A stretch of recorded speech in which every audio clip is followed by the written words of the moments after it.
Hello বন্ধুরা, welcome to my channel বিদিশার দিশা। আজ আমি তোমাদের মাছের মাথা দিয়ে বেগুন আর কাঁচকলার গামাখা ঝাল দেখাবো, প্রসেস দেখাবো। দেখো, আমি মাছের মাথাগুলো ছোট ছোট করে কেটে আমি নুন হলুদ মেখে রেখেছি। এগুলো আমি একদম কড়া করে আগে ভেজে নেব।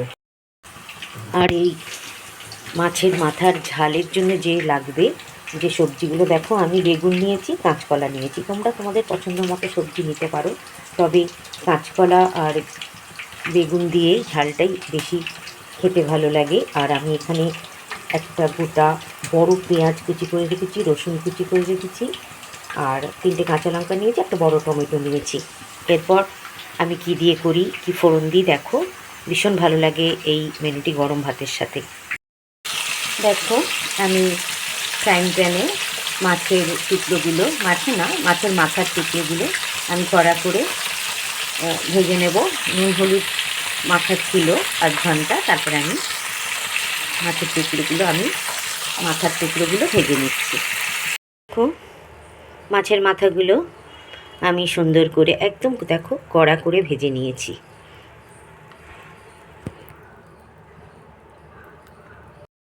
দেখো, ভাজার পরে যে তেল আছে ওতেই আমার হয়ে যাবে, লাগলে আমি পরে নেব।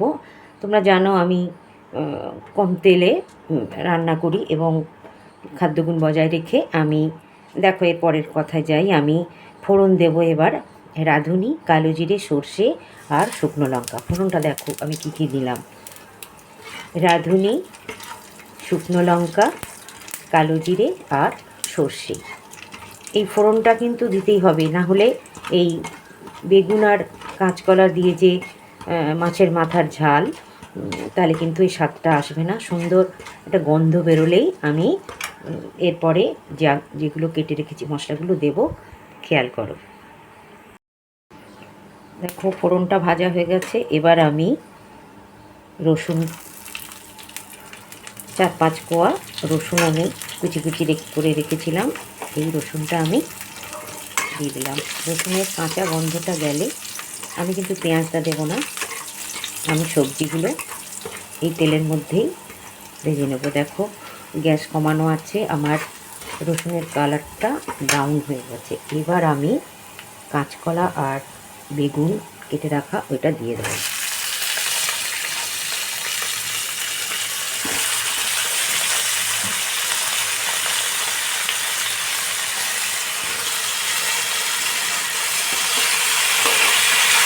এখানে সুন্দর করে আঁচ কমিয়েই কিন্তু কাঁচকলা আলুটা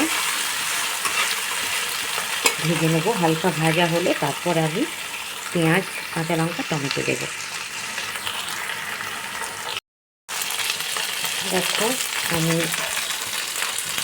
পরিমাণ মতো নুন দিলাম, কাশ্মীরি মির্চ দিয়েছি, আর হলুদটাও আমি দিয়ে দিলাম, পরে দরকার হলে আমি নেব।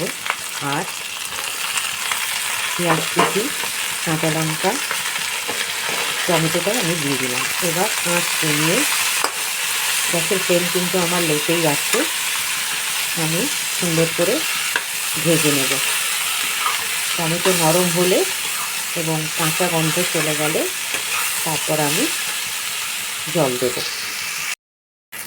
দেখো মশলাটা সুন্দরভাবে আমার ভাজা হয়ে গেছে, সবজিগুলো নরম হয়ে গেছে। এবার আমি জল দিয়ে দেব, জল বেশি দেব না,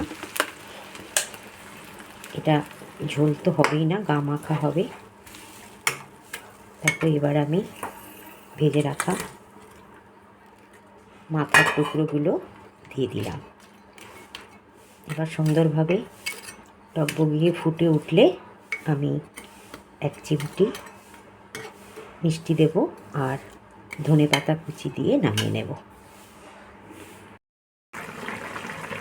দেখো আমার মাছের মাথার কাঁচকলা বেগুন দিয়ে ঝাল বা মাখা ঝাল আমার একদম দেখো টকবগিয়ে ফুটছে, আমার সুন্দর হয়ে গেছে। আমি এবার ধনেপাতা কুচি দিয়ে গ্যাসটা অফ করে দেবো।